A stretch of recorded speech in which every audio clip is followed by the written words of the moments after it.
اس کو بیوی کے سامنے اندر گھس کے رات کے 3 بجے اس کو مارا، سب کے سامنے دیکھ رہے ہیں اس کو مارتے ہوئے، ایک 75 سال کے آدمی کو، اور صرف اس کی غلطی تھی کہ طاقتور بادشاہ سلامت کے اوپر ایک ٹویٹ کر دی کہ باجوہ صاحب شکریہ آپ نے NRO 2 دیا ان چوروں کو. اس کے اوپر سب کو پتہ ہے کہ 9 میں پکڑ کے مجھے انہوں نے جیل میں بند کر دیا. میں تو 3-4 دن مجھے پتہ ہی نہیں کیا ہو رہا تھا، کیونکہ مجھے نظر بند تھا، مجھے تو کوئی ٹی وی نہ خبریں نہ موبائل فون. وہ جب میں سپریم کورٹ میں پہنچا تو اس سے پہلے مجھے وکیلوں نے تھوڑا سا بتایا اور پھر چیف جسٹس صاحب نے بتایا. وہ پہلی دفعہ مجھے پتہ چلا کہ ہوا کیا ہے، اور مجھے تب بھی پوری سمجھ نہیں آئی کہ اس کے پیچھے کیا ہم کر سکتے تھے، کیا ہوا، کچھ انتشار ہوا، کون سے ہمارے لوگوں نے جا کے توڑ پھوڑ جلایا. وہ تو مجھے آہستہ آہستہ پتہ چلا کہ ہوا کیا، اور پتہ چلا کہ پورا پلان بنا ہوا تھا. یہ پلان کے تحت فالس فلیگ آپریشن، یعنی پہلے وہ اس طرح مجھے اٹھایا اور اس کے بعد پھر پہلے پتہ تھا کہ ریاکشن آنا، اور اس سے یہ جو جلانا گھرانا اور یہ کیا، اور اس کی آڑ کے اندر سارے لوگوں کے اوپر بند کر دیا اور میرے اوپر کیسز کر دیے. میں جب جیل میں ہوں تب میرے اوپر کیسز کرنے شروع کر دیے کہ جی میرے کہنے پہ ہوا سب کچھ. ایک سٹیٹمنٹ نہیں ہے، 27 سال میں مجھے ایک سٹیٹمنٹ بتایا کہ میں نے کبھی کسی کو کہا ہو کہ آپ توڑ پھوڑ کریں. ہمیشہ میں نے کہا قانون کے بیچ میں رہے، ہر جگہ میں نے قانون کی پابندی کی ہے. جب مجھے لگا انتشار ہوا میں نے اپنی پارٹی کو پیچھے ہٹایا. جب ہماری پارٹی کراچی میں بننے لگی مجھے لوگوں نے کہا جی کہ جب تک ملیٹنٹ آپ کا ونگ نہیں ہوگا آپ MQM کے سامنے کھڑے نہیں ہو سکتے، کوئی آپ کی پارٹی نہیں جوائن کرے گا، کیونکہ MQM سے تحفظ چاہیے تھا. میں نے کہا ہم پارٹی نہیں بنائیں گے لیکن ہم نے ملیٹنٹ ونگ نہیں بنانا. ہمیشہ یہ 27 سال سے میری ہمیشہ یہ فلسفی تھی کہ ہم نے پرامن اور آئین کے بیچ میں رہنا ہے. میری آج اب تک کرکٹ کے اندر دیکھ لیں، جب میں کیپٹن تھا ساری دنیا ریسپیکٹ کرتی تھی کہ عمران خان وہ ہے جو نیوٹرل امپائر لے کے آیا. یعنی وہ آدمی پہلا کیپٹن تھا کرکٹ ہسٹری میں جس نے کہا کہ ہم اگر جیتیں گے تو ایمانداری سے جیتیں گے. اس سے پہلے ذرا دور دیکھ لیں کہ جب پاکستان جیتا تھا کہتے جی امپائروں کی وجہ سے جیت گیا، چیٹنگ کر کے جیتا ہے. میرا دور دیکھ لیں، آج تک کبھی جب ہمارے اپنے بھی امپائر تھے کبھی کسی نے نہیں کہا کہ ہندوستان کو ہرایا انہوں نے کہا ہم فیئر اینڈ اسکوئر، آسٹریلیا کو ہرایا انہوں نے کہا کہ ہمیں صاف اور شفاف طریقے سے ہم ہارے ہیں، یعنی چیٹنگ نہیں ہوئی. کبھی کسی نے یہ نہیں پوچھا کہ جو انگلینڈ کے اندر جو NCA کی ڈیل تھی ملک ریاض کی، جو 190 ملین پاؤنڈ آیا تھا یہاں ملک ریاض کا، کسی نے نہیں پوچھا کہ اس کے اندر سے 18 ارب تو اس نے دیا تھا حسن نواز کو اس کا گھر خریدنے کے لیے. 18 ارب روپے کا گھر خریدا ہے 1 ہائیڈ پارک لندن کے اندر. پوچھا کسی نے کہ اس کے پاس پیسہ کدھر سے آیا؟ کبھی کسی نے پوچھا ہے کہ یہ جو ان کے 4 مہنگے مے فیئر میں اپارٹمنٹ ہیں جس کا انکشاف پینما کے جو دنیا میں انکشاف ہوا تھا، انٹرنیشنل انکشاف پینما کا، کبھی پوچھا ہے آج تک ان کے پاس پیسہ کدھر سے ہے؟ کبھی کہتے جی قطری خط دے دیا کہ جی وہ قطری کے شہزادے کے باپ نے اور ان کے میاں نواز شریف کے باپ نے کوئی فیصلہ کیا تو دونوں مار گئے، تو پتہ ہی نہیں کہ پیسہ کدھر سے آیا. پھر کبھی وہ کلیبری فونٹ آ گئی کہ ایک فراڈ کانٹریکٹ دکھا دیا، وہ اس فونٹ کے اندر لکھا ہوا جو اس وقت ایجاد ہی نہیں ہوئی تھی، وہ اس سے اگلے سال آئی تھی. وہ جھوٹ پکڑا گیا مریم نواز کا، وہ کوئی اس کے اوپر کیس نہیں ہے. کبھی کسی نے یہ نہیں پوچھا کہ وہ جو چودھری شوگر مل کا 80 کروڑ روپیہ دکھایا تھا کہ جی کسی دبئی کے بزنس مین نے بھیجا ہے، وہ دبئی کے بزنس مین نے نیب کے اندر لکھ کے دیا کہ میں نے پیسہ نہیں بھجوایا. تو یہ سارا منی لانڈرنگ کوئی انہیں پوچھتا نہیں ہے. توشہ خانہ میں ذرا پہلے یہ تو پوچھے کہ آصف زرداری نے 3 گاڑیاں لی توشہ خانہ سے، نواز شریف نے ایک، مریم نواز نے ایک، جو کہ توشہ خانہ میں نے ڈکلیئر کی. گاڑی لینا غیر قانونی چیز ہے، گاڑی نہیں نکال سکتے آپ، کوئی پوچھ نہیں رہا ان کو. آصف زرداری کے اوپر وہ جو فیک اکاؤنٹ کیسز تھے، اربوں روپے کا پیسہ جو شروع کیا تھا طریقہ نواز شریف نے ہدایبہ پیپر مل میں کہ یہاں سے چوری کر کے پیسہ ہنڈی والی سے باہر بھیجو، ادھر سے ریمیٹنسز دکھا کے پاکستان لے آؤ، وہی پیسہ بلیک کا پیسہ وائٹ کر لو. خود ہی قانون بنایا کہ جو باہر سے ریمیٹنس ہے کوئی سوال نہیں پوچھ سکتا.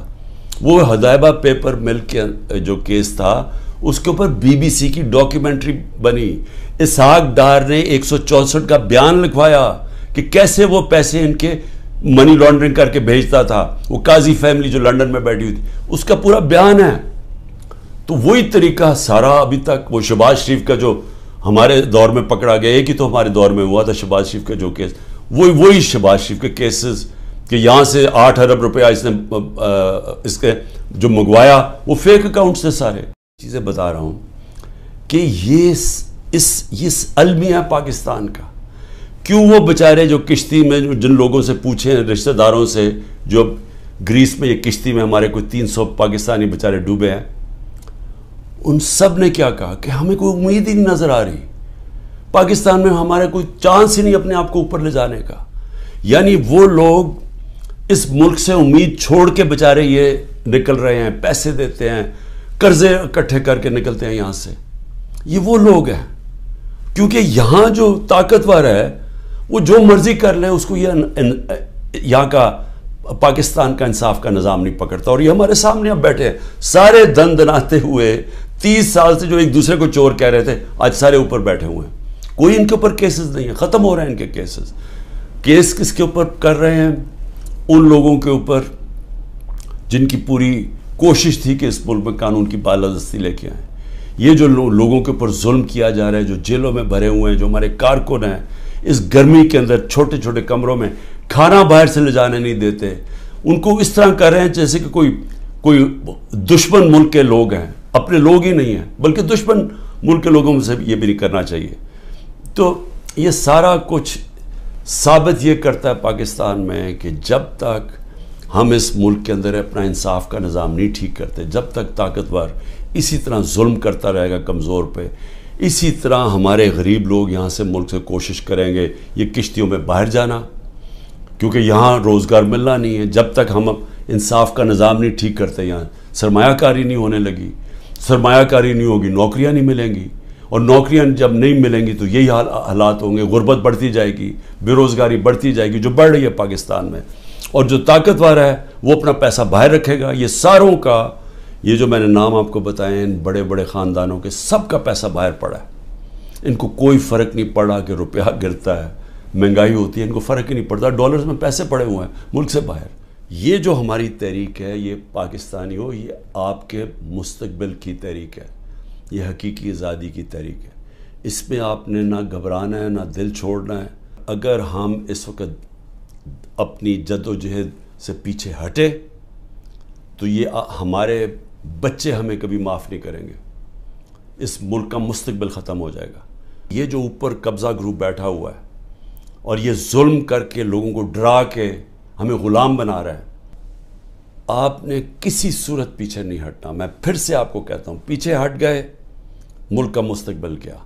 وہ جو بڑی خواب تھی پاکستان, جو ہمارے لیڈر قائد اعظم, جنہوں نے, جو کانسٹیٹیوشنلسٹ تھے, جو کہ قانون کی حکمرانی پہ چلنے والے تھے, جو آزادی کی جب وہ بات کرتے تھے تو وہ کوئی کمپرومائز نہیں کرتے تھے آزادی کے اوپر. خوددار انسان تھے. یہ غلام ہندوستان میں ایک آزاد انسان تھا جس کے ضمیر کی کوئی قیمت نہیں تھی, جس کے مخالف بھی ان کی عزت کرتے تھے. اور علامہ اقبال, جو ایک